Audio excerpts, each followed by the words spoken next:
Olá, boa noite. Bem-vindos ao Ponto e Contraponto, que teve uma parada técnica aí por conta deste grande evento que é a Festa do Pinhão. Estamos de volta. E nesta edição nós vamos falar de um assunto que mobilizou tanto o setor produtivo quanto o varejo, que é a questão da taxação dos produtos que são comprados até $50 e até então não pagavam tributos nenhum. Eu estou com a nossa convidada de hoje, Maria Tereza Bustamante, presidente da Câmara do Comércio Exterior da Federação das Indústrias do Estado de Santa Catarina. Seja bem-vinda, boa noite. Boa noite, Roberto. Boa noite aos telespectadores. Bom, a gente tem o fim da história, que depois de uma certa pressão, tanto da indústria quanto do comércio, senadores e deputados federais se sensibilizaram e até o Palácio do Planalto, mas estes 20% de taxação ainda são muito pouco quando a gente fala em competitividade, né, dona Maria Tereza? Bom, primeiramente, Roberto, devemos de reconhecer que fazia talvez a primeira vez depois de muitas décadas que você não tem o registro de uma medida que unanimemente conseguiu desagradar a todos os participantes.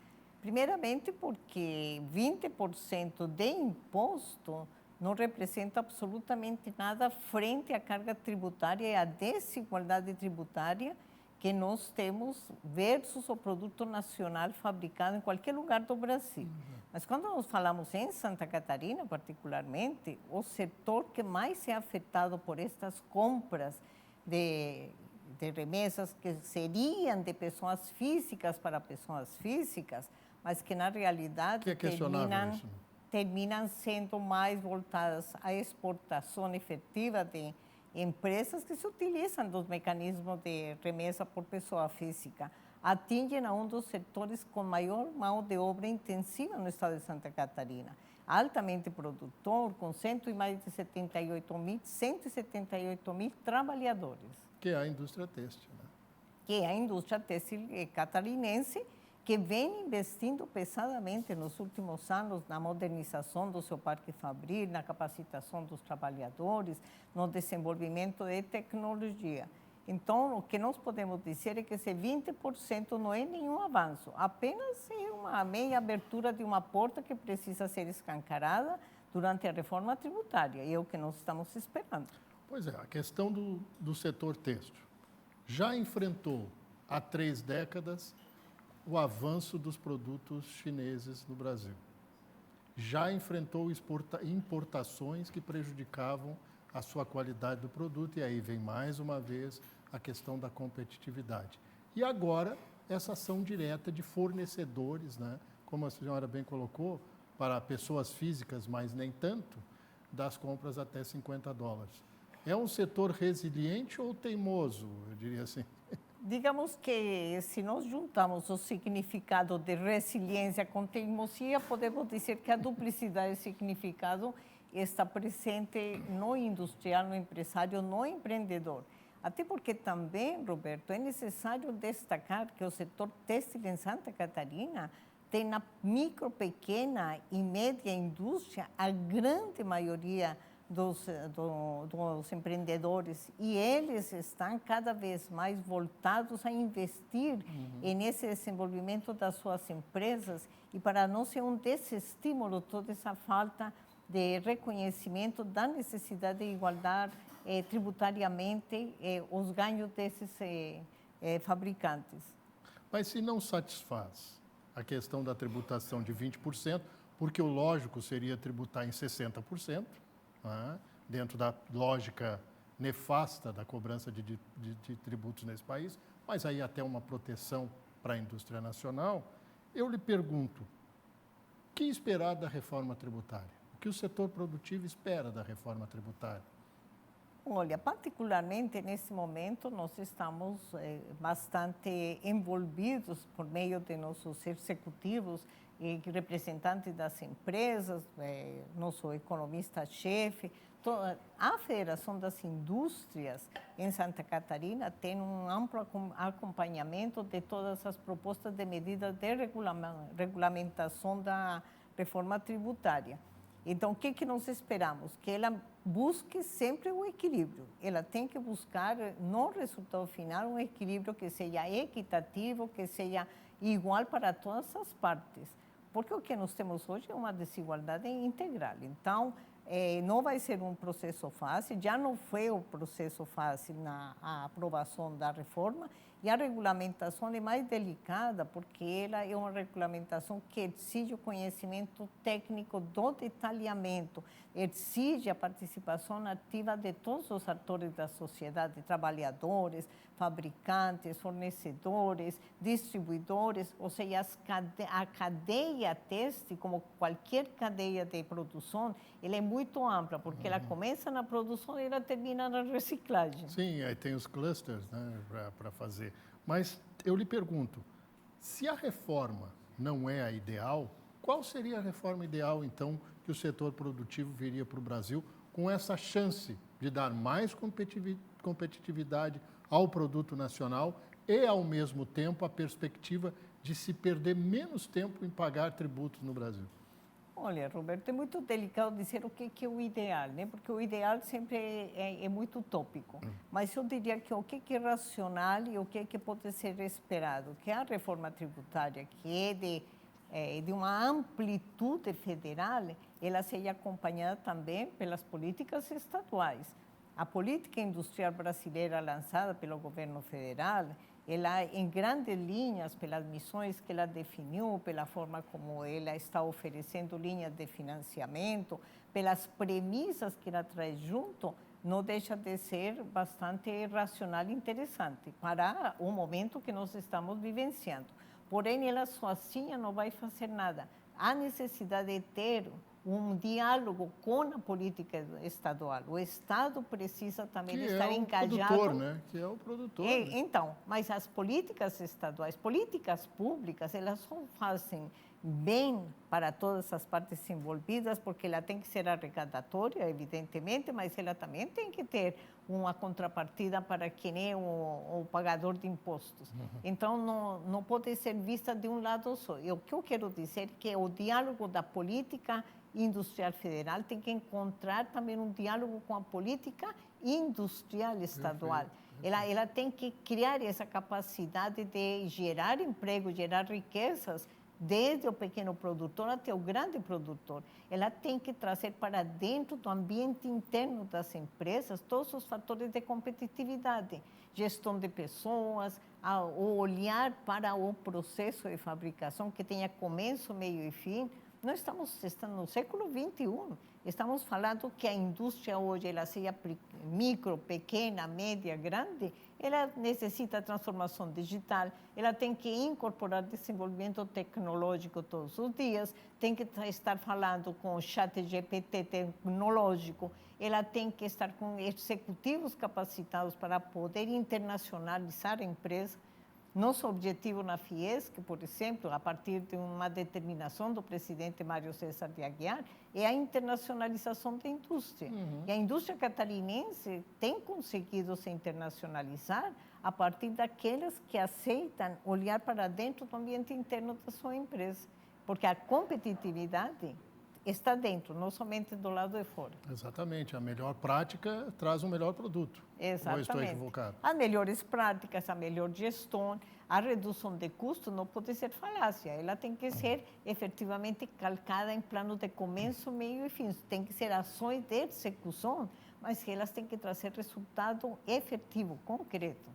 Pois é. Daqui a pouco, no próximo intervalo, depois do intervalo, aliás, nós vamos tratar de um assunto com a presidente da Câmara de Comércio Exterior da Fiesc, que é bastante interessante, sob a ótica da reforma tributária. O que ela imagina, o que ela pensa sobre esta questão de cada setor querer uma parte diferente na regulamentação desta mudança conceitual tributária no Brasil. A gente já volta daqui a pouco, até já.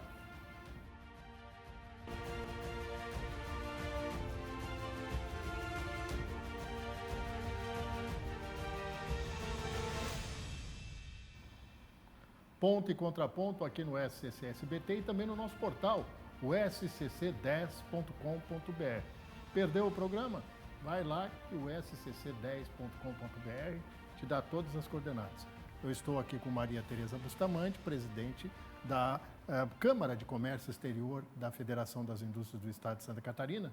A gente estava falando de reforma tributária para cá, reforma tributária para lá. Aí me ocorreu o seguinte: o fato de vários segmentos da economia pretenderem uma vantagem, ou pelo menos uma discussão diferente para a tributação da determinada área, não compromete a reforma num todo? Primeiro, eu diria que comprometer 100% não seria positivo afirmar, né? O que sim me parece que nós precisaríamos investir é no diálogo de uma maneira mais completa, como você utiliza quando senta à mesa para negociar com outros países abertura de mercado. E essa experiência que eu tive durante algum tempo sendo a porta-voz do setor empresarial brasileiro nas negociações com a União Europeia, com os países latino-americanos no âmbito do Mercosul, da ALAD, me mostrou claramente que quando você consegue reunir o fornecedor de insumo, matéria-prima, produto intermediário, o fabricante e a cadeia de comercialização, embaixo de uma forma organizada, planejada e devidamente discutida, você vai ter os altos e baixos, vai ter quem ganha e quem perde. Mas no contexto geral da cadeia, olhando essa cadeia de valor do início ao final, você consegue ter um resultado equilibrado. Porque, obviamente, quando você está negociando, ter uma boa negociação, um bom resultado de negociação é quando todas as partes, algum pedacinho ganham.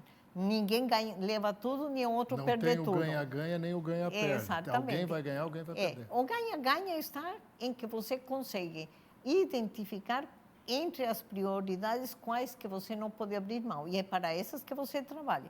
Então, em resumo, o que a mim me parece que falta ainda nos setores de discussão da reforma tributária, olhando para o aspecto industrial, é exatamente esse. E nós temos forma de fazer essa negociação perfeitamente. Basta provocar esses setores a sentarem na mesa e reunirem o que é necessário. A reforma tributária somente será benéfica se todas as partes participam. Porque essa fragmentação que você menciona na sua pergunta, ela não vai ser boa para ninguém, né? Verdade. Eu lhe pergunto o seguinte: a senhora trata diretamente com o comércio exterior. O mercado mundial não anda com um bom humor. Anda mal-humorado, anda com solavancos, a economia americana ainda não dá, embora esteja em recuperação, não dá sinais de decréscimo na taxa de juros, o FED está sendo mais conservador que o Banco Central brasileiro.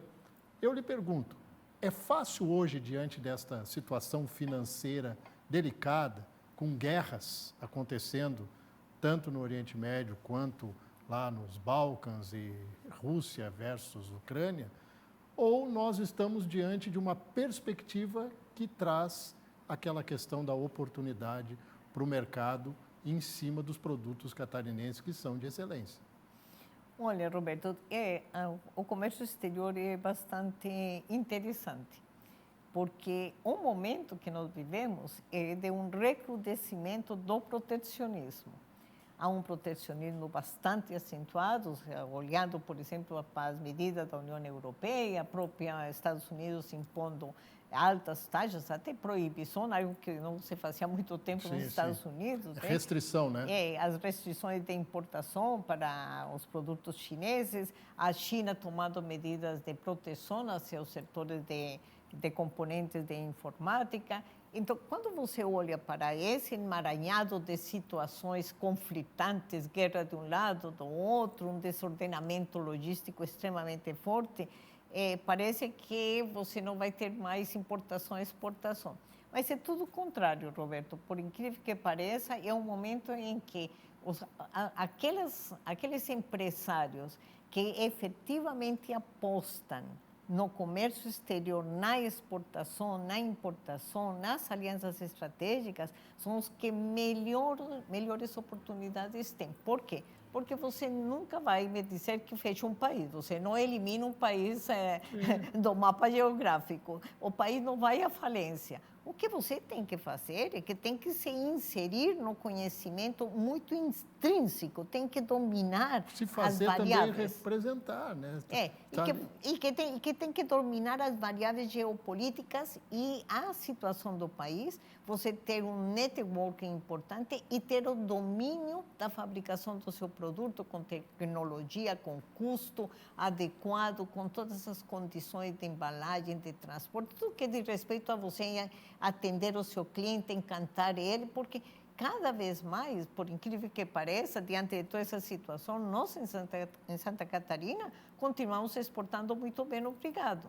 E só aqui aproveitando já, né, dizer que nesses últimos 5 anos, e não somos nós que falamos, né, o Ministério da Indústria e Comércio acaba de publicar que nós já conseguimos inserir 800 pequenas e médias indústrias no comércio exterior.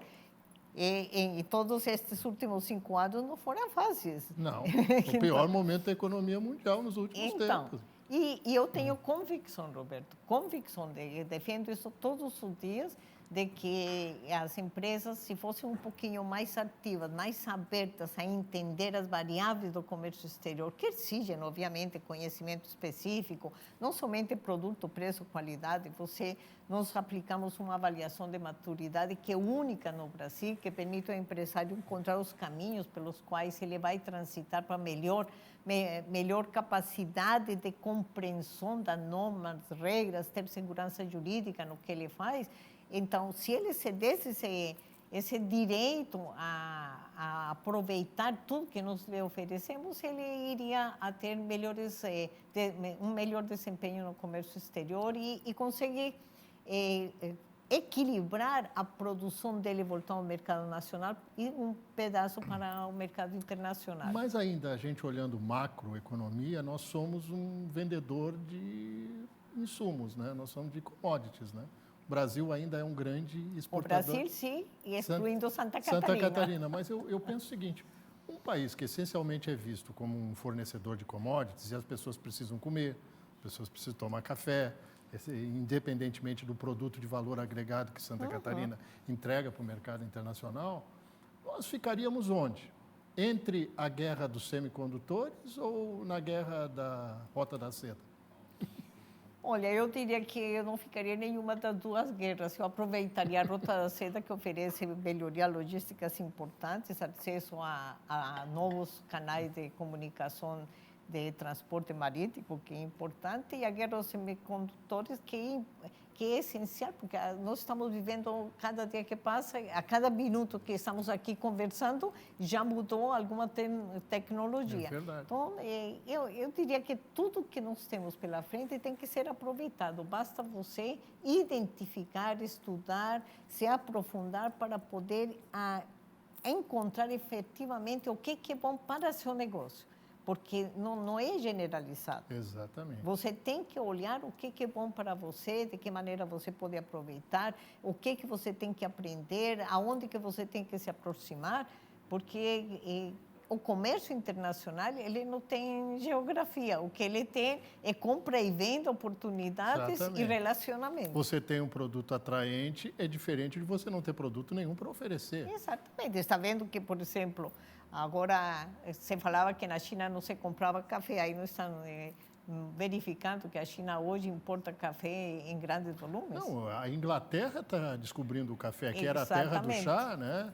E aquela história de que é caro o café na Inglaterra, muito caro. Exatamente. No Reino Unido. Como 20 reais uma xícara de café. Exatamente.